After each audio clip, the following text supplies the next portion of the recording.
Yeah. So I just realized that last month alone I had spent around 7,000 rupees just for coffee. And this isn't just me. Indians are spending more and more on coffee. Like, even in some urban areas, the average spend ranges from somewhere around 5,000 to 12,000 rupees every single month. But isn't that expensive? Is coffee expensive in India? And if so, why are Indians still buying it? I have all of these questions in my mind. So, to answer them, let's dig deeper.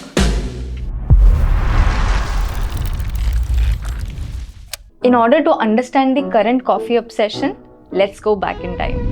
This is around 1175 years ago in a faraway land in Ethiopia. On a fine sunny day, a man was moving with his goats. He notices that his goats become overly excited when they eat this particular red, juicy berry. Curious, he also tries the same berries. And surprise, surprise, he also feels very energetic and awake. This is how coffee was discovered. Moving forward, by the 1600s, coffee had traveled to Yemen. Wait, why are we discussing about Yemen?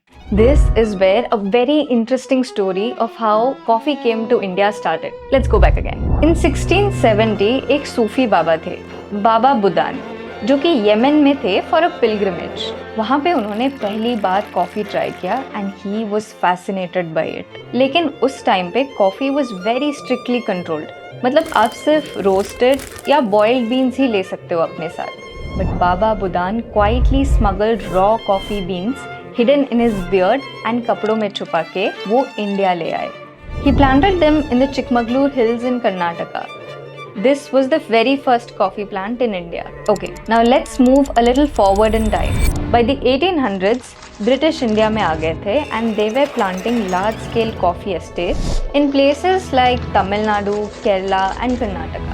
But majority जो भी coffee इन plantations में होते थे, they were being exported back to Europe. And ये सारा export manage करने के लिए they had also established the Coffee Board of India, जिसके पास monopoly था to buy and to export these beans.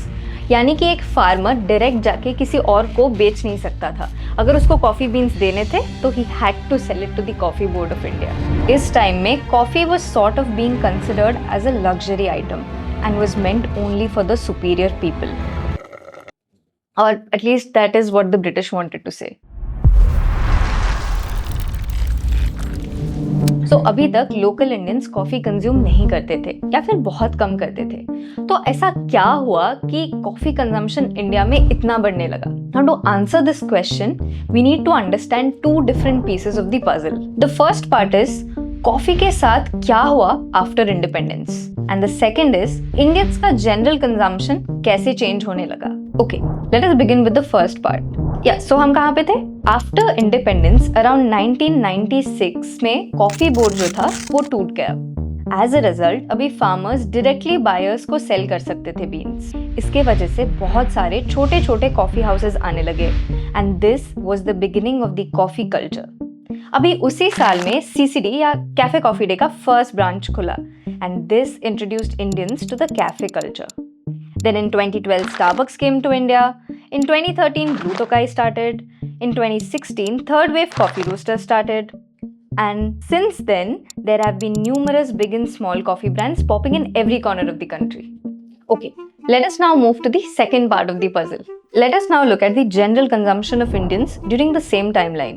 In 1990s, the disposable income for Indians was just 27,319 rupees per capita. Simple words में आप अपने basic necessities यानी रोटी कपड़ा मकान खरीदने के बाद जो भी extra पैसा आपके पास बचता है वो आपका disposable income है. By 2012, this disposable income had grown to 59,724 rupees. And as time passed, by 2024, it is almost 2.14 lakh rupees. Okay, now let us join both of these puzzle pieces together. So as the disposable income increased, लोगों का spend करने का power भी बढ़ गया. So people now started spending on restaurants, fine dining, chocolates, coffee and other such items. You can clearly see that the coffee consumption of people in India has drastically increased over the years as their spending power increased. And this led to the boom of cafe culture. And companies like Blue Tokai, Third Wave, Subco and much more.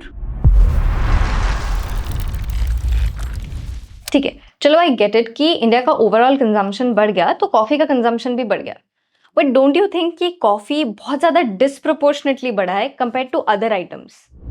I feel कि apart from consumption, there is something deeper and maybe darker for this increase. I think it has something to do with the way caffeine interacts with our brain. Let us look at what happens when we have caffeine. This is a regular day. I wake up and get ready for work. It is the morning, my adenosine levels are pretty low. Adenosine is this chemical in our brains which makes us feel tired. As the day goes by, I complete some of my work and my adenosine is increasing with each work. I'm starting to feel tired and sleepy, so I gulp down coffee. There comes caffeine flooding in my body. This caffeine starts to block the adenosine. My body doesn't yet know that the adenosine is still there. I go through my day. After some time, the caffeine starts wearing off and the adenosine rises again. And I again feel tired. Yep, it is time for one more round of coffee. And this process repeats. This is almost like a drug. The moment I feel tired, I don't think of going and taking rest. Rather, I need more coffee. This is how our brains get hooked to caffeine. Not only that, when you take away the coffee, your brain gets a withdrawal symptom, which is very similar to someone who is addicted to alcohol. But will that stop me from drinking my coffee? Probably not. So I'm literally paying money to get addicted to caffeine. Is 300 rupees really worth it for this cup of coffee? To understand that, we first need to look at the journey of a coffee bean from the farm to your cup. Also keep an eye on the expense basket. I'll explain about it later, but for now, just keep an eye. So this fruit is the coffee cherry, and these are often picked by hand. They will be loaded on a truck and moved to the washing center. Here the fruits go through a series of washing, peeling and extracting the beans. Then these beans are taken to a roaster.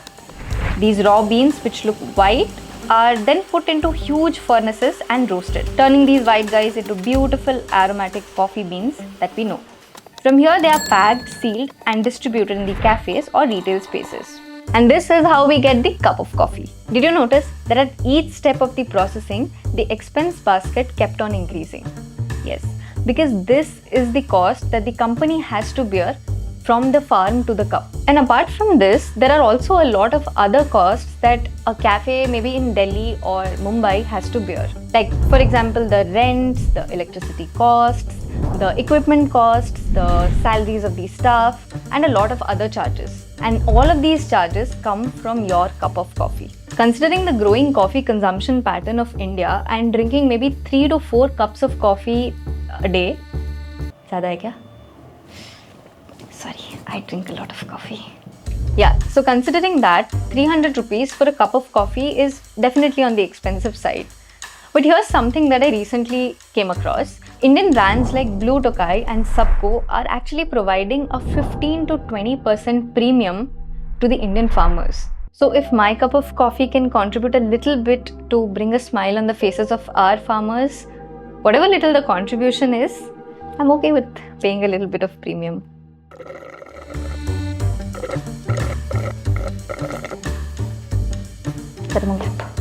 Subscribe कर लो.